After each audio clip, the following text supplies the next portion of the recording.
Halo, selamat datang di channel Redaksi Jurnal. Hancurkan dalang di balik aksi demo penolakan PPKM.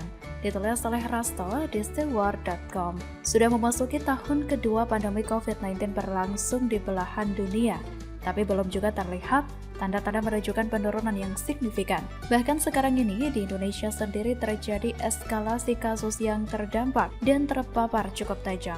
Sedikit negara yang bisa dikatakan berhasil dalam menangani pandemi saat ini. The Lowry Institute, sebuah lembaga yang berbasis di Sydney, Australia, merilis indeks performance COVID. Berdasarkan data tersebut, Indonesia menduduki peringkat ke-85, terpaut satu peringkat di atas India dari data per Januari 2021. Namun begitu penanganan terhadap pandemi di Indonesia sempat mengalami penurunan berselang beberapa saat data dari Lowry Institute dipublish. Memasuki pertengahan bulan Mei musim mudik tiba, himbauan pemerintah agar masyarakat tidak mudik kurang mendapat apresiasi, bahkan tidak digubris sama sekali.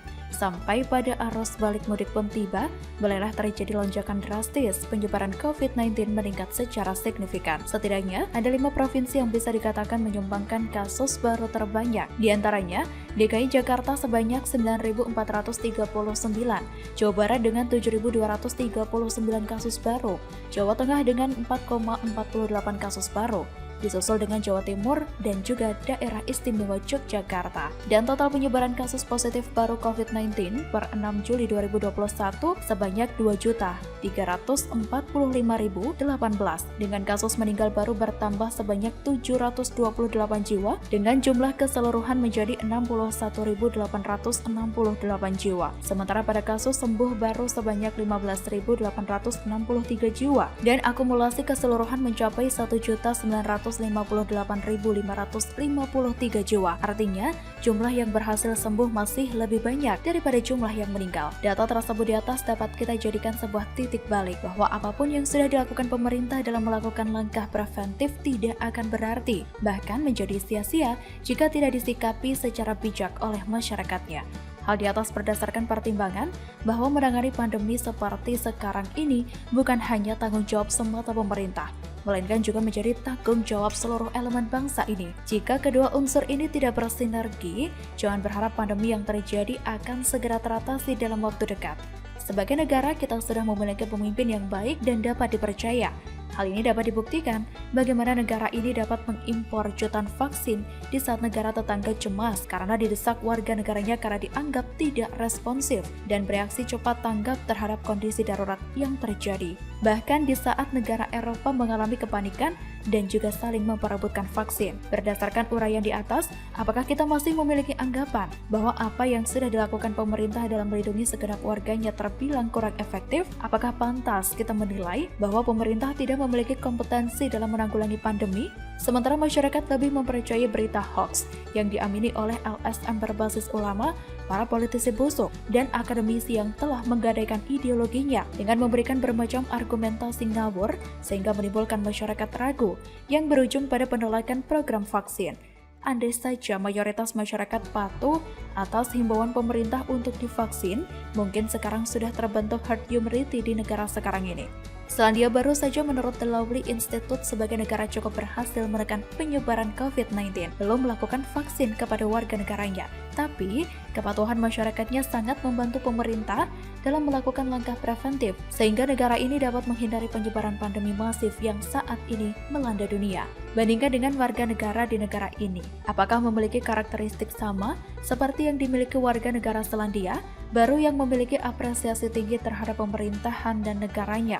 Silahkan untuk menjawabnya. Lebih menjengkelkan lagi, mentalitas masyarakat kita yang seperti daun kering, mudah terbakar oleh provokasi yang sama sekali tidak memberikan solusi yang tengah melanda negeri ini. Dan lucunya, ketika persoalan bertambah krusial, dengan entengnya mereka menuduh pemerintah telah gagal menghadapi persoalan bangsa. Padahal, semua bermula dari keengganan masyarakat kita sendiri yang susah diatur. Sungguh mentalitas yang menjijikan, terlebih pada gerakan demo yang menolak PPKM. Dan dalam kesempatan ini penulis memberikan apresiasi yang tinggi terhadap aparatur pemerintahan terutama pihak kepolisian yang berhasil mengamankan beberapa orang yang diduga kuat sebagai provokator, di mana berhasil diamankan senjata api dan narkoba dari tangan mereka.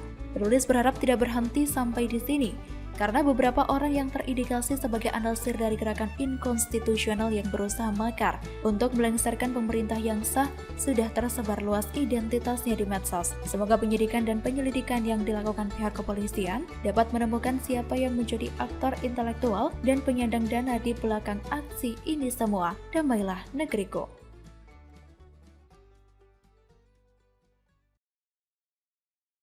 Halo, berjumpa kembali di channel Redaksi Jurnal. Tak tahu malu, Demokrat malah lempar bola panas Hambalang ke Jokowi. Ditulis oleh Sardi di steward.com. Kalau saya menyebut Demokrat atau SBY, apa yang ada di benak Anda pertama kali? Pasti banyak, tapi tidak akan jauh-jauh dari kata prihatin, mangkrak, dan mahakarya Candi Hambalang. Ini bukan saya yang bilang, hanya pengamatan saya selama bertahun-tahun ketika publik menyindir kelompok ini. Apalagi, soal Hambalang, entah kenapa ini sudah melekat erat dengan mereka.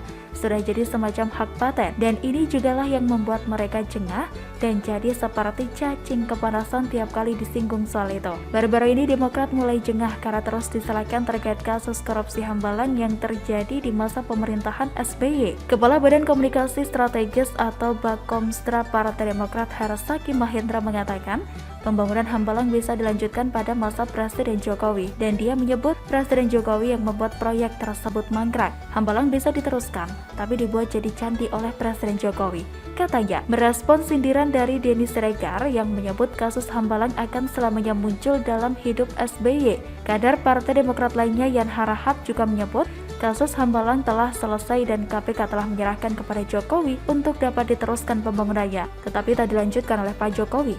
Sengaja dimangkrakan. Wallahu a'lam. Jadi dapat disimpulkan yang bikin mangkrak Hambalang adalah Pak Jokowi, kata Yan Harahap. Wakil Sekretaris Jenderal Partai Demokrat Renanda Bahtar yang menyebut sudah jadi kewajiban pemimpin setelah SBY untuk melanjutkan pembangunan Hambalang, karena di sisa era SBY tak bisa atau boleh dilanjutkan karena masih dalam proses hukum.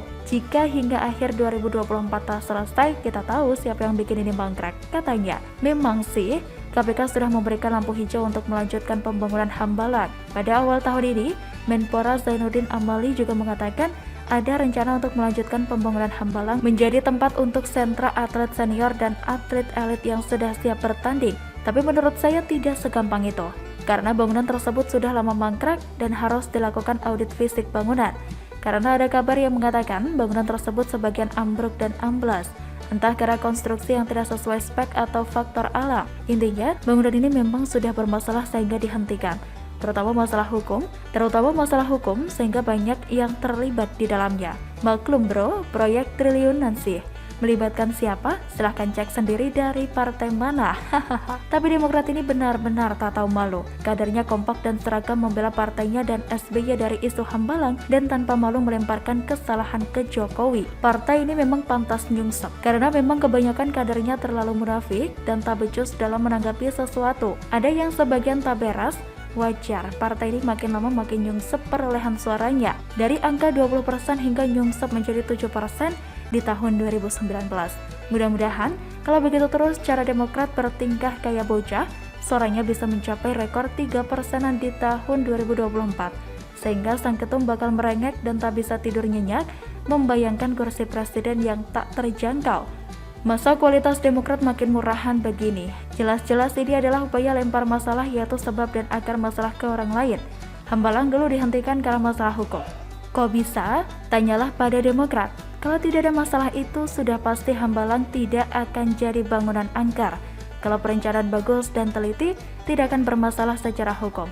Jadi sumber salah itu jelas ada di era SBY. Lucu ya, ada yang baru-baru ini mengatakan lelahmu adalah lelahku, tapi salahmu bukan salahku. Prat, Jokowi tidak punya kewajiban melanjutkan itu, apalagi katanya butuh audit fisik yang artinya bangunan itu belum tentu layak untuk dilanjutkan. Saya pribadi saja pesimis Hambalang bisa dilanjutkan kalau kelihatan kondisi bangunannya, dan kalaupun dilanjutkan dan diselesaikan, Demokrat yang muka tebal itu pasti akan bangga mengatakan itu adalah mahakarya era SBY. Bangganya pasti menggelikan. Bayangkan, SBY muncul sedetik doang di film aja berisiknya setelah SBY memenangkan Oscar kategori aktor terbaik. Mau salahkan Jokowi ya silahkan, tapi itu tidak akan mengubah takdir dan juga pemikiran publik bahwa Hambalang itu sudah erat dengan era SBY. Bisa menyangkal, tapi keyakinan publik sudah terbentuk. Bagaimana menurut Anda?